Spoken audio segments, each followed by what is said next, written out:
नाजरीन, आज हम बात करेंगे उस ताकतवर तोहफे की जो पाकिस्तान ने एक बहादुर लीडर को दी। JF-17 थंडर, एक ऐसा तैयारा जो दुश्मन के दिलों में खौफ बेदार कर दे। ये सिर्फ मशीन नहीं, एक अज़्म है कि मजलूम कौमें अपनी हिफाजत खुद करेंगी। इब्राहिम ट्राओरे ने जब अपनी जमीन के लिए खड़ा होना सीखा तो उसे ऐसा हथियार चाहिए था जो पैगाम दे सके, यहाँ खामोशी नहीं चलेगी। JF-17 की रफ्तार, रेंज और जदीद निज़ाम उसे महाज़े जंग में एक फैसला कुन किरदार देते हैं।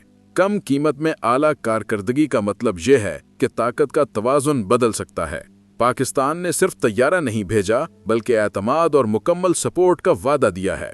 देखते हैं ये कदम इलाकाई सियासत और मुस्तकबिल के इत्तेहादों को किस रुख में ले जाता है। नाजरीन, पाकिस्तान ने इस बहादुर सिपाही को वो तोहफा दे दिया है जिसे दुश्मन मौत का परिंदा कहते हैं। जी हाँ, हम बात कर रहे हैं JF-17 थंडर की। ये सिर्फ एक जंगी तैयारा नहीं बल्कि एक पैगाम है कि इब्राहिम ट्राओरे अकेले नहीं, उसके पीछे पाकिस्तान जैसी एटमी कुव्वत खड़ी है। ये तैयारा सिर्फ लड़ाई के लिए नहीं बल्कि दिफा के लिए दिया गया है, ताकि अगर दुश्मन ने अफ्रीका के किसी कोने से भी नापाक नजरें उठाईं तो उसे जमीन पर नहीं बल्कि फिजा में ही उसका जवाब मिले। JF-17 की चीखती हुई आवाज। आज की वीडियो में हम इसी इनकलाबी कदम पर बात करेंगे। पाकिस्तान ने यह फैसला क्यों किया? इब्राहिम ट्राओरे को इस खतरनाक हथियार की जरूरत क्यों पेश आई? क्या वाकई पाकिस्तान और बर्किना फासो के दरमियान कोई नया अस्करी इत्तेहाद जन्म ले रहा है? ये सब जानने के लिए वीडियो आखिर तक देखें। नाजरीन, आपके जहन में सवाल होगा कि आखिर ट्राओरे को ये तैयारा किस लिए चाहिए था? क्या अफ्रीका में जंग होने वाली है या ये महज ताकत का मुजाहिरा है? असल बात यह है कि इब्राहिम ट्राओरे सिर्फ एक सदर नहीं, वो एक सिपाही है। उसने वर्दी पहनकर मैदाने जंग देखे, दुश्मन के वार और अपनी किसी कौम का दर्द महसूस किया। जब वो इक्तदार में आया तो उसका मुल्क बर्किना फासो दहशतगर्दी, बैरूनी मुदाखलत और लूटमार का शिकार था। हर तरफ नामनी थी। मगरबी अफ्रीका में दहशतगर्द गिरोह पनप रहे थे जिन्हें कहीं से हथियार, पैसा और सपोर्ट मिल रही थी। सबसे बड़ी बात यह कि मगरबी ताकतें, खास तौर पर फ्रांस, बरसों से बर्किना फासो की सरजमीन पर अपने मफादात के लिए मौजूद थीं, कभी फौज की शक्ल में, कभी इमदाद के नाम पर। मगर हकीकत ये थी कि वो सोना, यूरेनियम और कुदरती वसाइल लूट रहे थे। जब ट्राओरे ने ऐलान किया कि ये मुल्क सिर्फ अपनी आवाम का है तो दुश्मनों को जैसे आग लग गई। उसने फ्रांस की अफवाज को मुल्क से निकाल दिया और वाज़े पैगाम दिया, मगर यह आसान काम न था। जो लोग तुम्हारी जमीन लूटते हैं वो तुम्हें बातों से नहीं छोड़ते। साजिशें, बगावतें और हमले किए गए ताकि वो अंदर से टूट जाए और बैरूनी ताकतें दोबारा दाखिल हो सकें। मगर ट्राओरे ने पीछे नहीं हटा। उसने कहा कि अगर मैंने अवाम का साथ मांगा तो उनकी हिफाजत भी मेरी जिम्मेदारी है।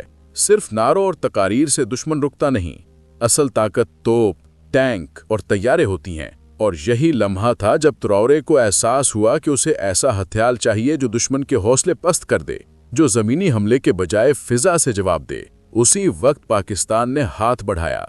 पाकिस्तान ने न सिर्फ ट्राओरे की हौसला अफजाई की बल्कि उसे वो तैयारा देने का फैसला किया जिसे दुनिया JF-17 थंडर के नाम से जानती है, ताकि अगर किसी ने भी इस मुल्क की तरफ मैली नजरों से देखा तो उसे जमीन से ही नहीं बल्कि फिजा से भी उसका जवाब मिले। JF-17 की चीखती हुई आवाज। आज की वीडियो में हम इसी इनकलाबी कदम पर बात करेंगे। पाकिस्तान ने यह फैसला क्यों किया? इब्राहिम ट्राओरे को इस खतरनाक हथियार की जरूरत क्यों पेश आई? क्या वाकई पाकिस्तान और बर्किना फासो के दरमियान कोई नया अस्करी इत्तेहाद जन्म ले रहा है?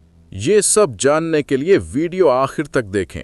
नाजरीन, आपके जहन में सवाल होगा कि आखिर ट्राओरे को ये तैयारा किस लिए चाहिए था? क्या अफ्रीका में जंग होने वाली है या ये महज ताकत का मुजाहिरा है?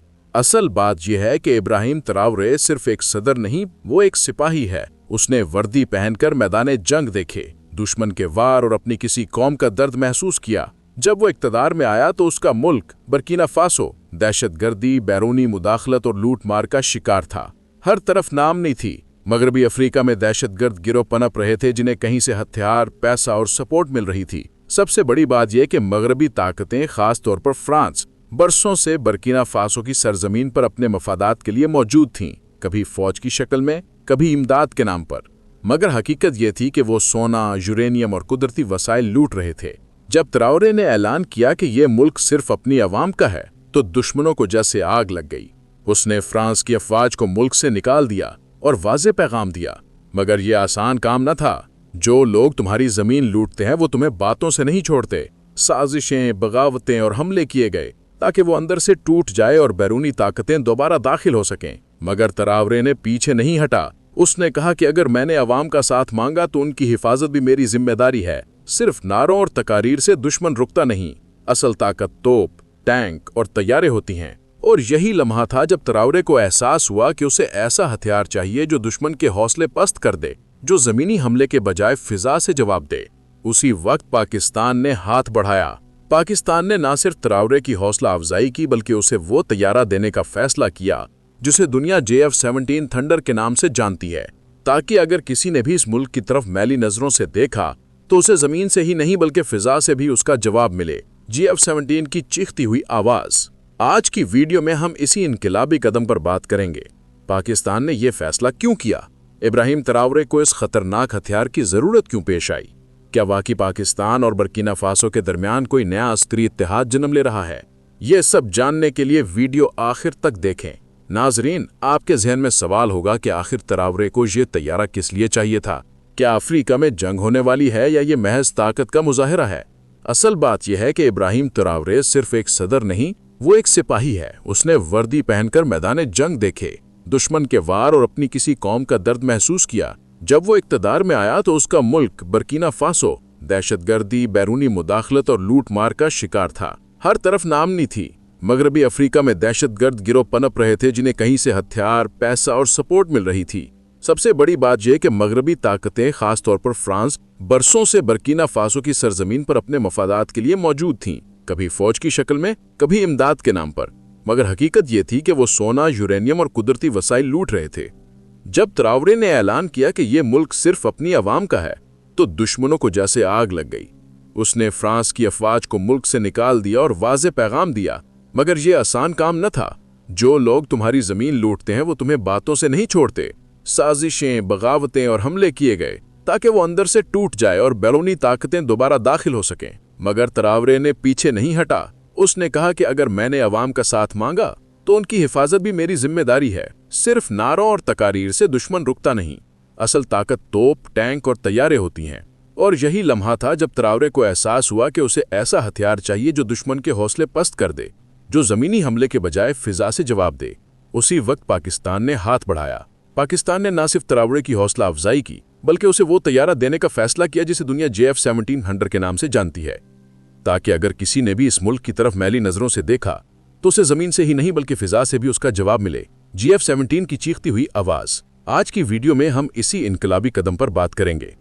पाकिस्तान ने यह फैसला क्यों किया? इब्राहिम तरावरे को इस खतरनाक हथियार की जरूरत क्यों पेश आई? क्या वाकई पाकिस्तान और बर्किना फासो के दरमियान कोई नया अस्करी इत्तेहाद जन्म ले रहा है? ये सब जानने के लिए वीडियो आखिर तक देखें। नाजरीन, आपके जहन में सवाल होगा कि आखिर तरावरे को यह तैयारा किस लिए चाहिए था? क्या अफ्रीका में जंग होने वाली है या ये महज ताकत का मुजाहिरा है? असल बात यह है कि इब्राहिम तरावरे सिर्फ एक सदर नहीं, वो एक सिपाही है। उसने वर्दी पहनकर मैदान जंग देखे, दुश्मन के वार और अपनी किसी कौम का दर्द महसूस किया। जब वो इक्तदार में आया तो उसका मुल्क बर्किना फासो दहशतगर्दी, बैरूनी मुदाखलत और लूट मार का शिकार था। हर तरफ नामनी थी। मगरबी अफ्रीका में दहशतगर्द गिरोह पनप रहे थे जिन्हें कहीं से हथियार, पैसा और सपोर्ट मिल रही थी। सबसे बड़ी बात यह कि मगरबी ताकतें, खासतौर पर फ्रांस, बरसों से बर्किना फासो की सरजमीन पर अपने मफादात के लिए मौजूद थीं, कभी फौज की शक्ल में, कभी इमदाद के नाम पर। मगर हकीकत यह थी कि वो सोना, यूरेनियम और कुदरती वसाइल लूट रहे थे। जब तरावरे ने ऐलान किया कि यह मुल्क सिर्फ अपनी आवाम का है तो दुश्मनों को जैसे आग लग गई। उसने फ्रांस की अफवाज को मुल्क से निकाल दिया और वाज़े पैगाम दिया, मगर यह आसान काम न था। जो लोग तुम्हारी जमीन लूटते हैं वो तुम्हें बातों से नहीं छोड़ते। साजिशें, बगावतें और हमले किए गए ताकि वो अंदर से टूट जाए और बैरूनी ताकतें दोबारा दाखिल हो सकें। मगर तरावरे ने पीछे नहीं हटा। उसने कहा कि अगर मैंने अवाम का साथ मांगा तो उनकी हिफाजत भी मेरी जिम्मेदारी है। सिर्फ नारों और तकारीर से दुश्मन रुकता नहीं, असल ताकत तोप, टैंक और तैयारे होती हैं। और यही लम्हा था जब तरावरे को एहसास हुआ कि उसे ऐसा हथियार चाहिए जो दुश्मन के हौसले पस्त करते, जो जमीनी हमले के बजाय फिजा से जवाब दे। उसी वक्त पाकिस्तान ने हाथ बढ़ाया। पाकिस्तान ने न सिर्फ तरावरे की हौसला अफजाई की बल्कि उसे वो तैयारा देने का फैसला किया जिसे दुनिया JF-17 थंडर के नाम से जानती है, ताकि अगर किसी ने भी इस मुल्क की तरफ मैली नजरों से देखा तो उसे जमीन से ही नहीं बल्कि फिजा से भी उसका जवाब मिले। JF-17 की चीखती हुई आवाज। आज की वीडियो में हम इसी इनकलाबी कदम पर बात करेंगे। पाकिस्तान ने यह फैसला क्यों किया? इब्राहिम तरावरे को इस खतरनाक हथियार की जरूरत क्यों पेश आई? क्या वाकई पाकिस्तान और बर्किना फासो के दरमियान कोई नया अस्करी इत्तेहाद जन्म ले रहा है? ये सब जानने के लिए वीडियो आखिर तक देखें। नाजरीन, आपके जहन में सवाल होगा कि आखिर तरावरे को यह तैयारा किस लिए चाहिए था? کیا افریقہ میں جنگ ہونے والی ہے یا یہ محض طاقت کا مظاہرہ ہے؟ اصل بات یہ ہے کہ ابراہیم تراورے صرف ایک صدر نہیں، وہ ایک سپاہی ہے۔ اس نے وردی پہن کر میدان جنگ دیکھے، دشمن کے وار اور اپنی کسی قوم کا درد محسوس کیا۔ جب وہ اقتدار میں آیا تو اس کا ملک برکینا فاسو دہشت گردی، بیرونی مداخلت اور لوٹ مار کا شکار تھا۔ ہر طرف ناامنی تھی۔ مغربی افریقہ میں دہشت گرد گروہ پنپ رہے تھے جنہیں کہیں سے ہتھیار، پیسہ اور سپورٹ مل رہی تھی۔ سب سے بڑی بات یہ کہ مغربی طاقتیں، خاص طور پر فرانس، برسوں سے برکینا فاسو کی سرزمین پر اپنے مفادات کے لیے موجود تھیں، کبھی فوج کی شکل میں، کبھی امداد کے نام پر۔ مگر حقیقت یہ تھی کہ وہ سونا، یورینیم اور قدرتی وسائل لوٹ رہے تھے۔ جب تراورے نے اعلان کیا کہ یہ ملک صرف اپنی عوام کا ہے تو دشمنوں کو جیسے آگ لگ گئی۔ اس نے فرانس کی افواج کو ملک سے نکال دیا اور واضح پیغام دیا، مگر یہ آسان کام نہ تھا۔ جو لوگ تمہاری زمین لوٹتے ہیں وہ تمہیں باتوں سے نہیں چھوڑتے۔ سازشیں، بغاوتیں اور حملے کیے گئے تاکہ وہ اندر سے ٹوٹ جائے اور بیرونی طاقتیں دوبارہ داخل ہو سکیں۔ مگر تراورے نے پیچھے نہیں ہٹا۔ اس نے کہا کہ اگر میں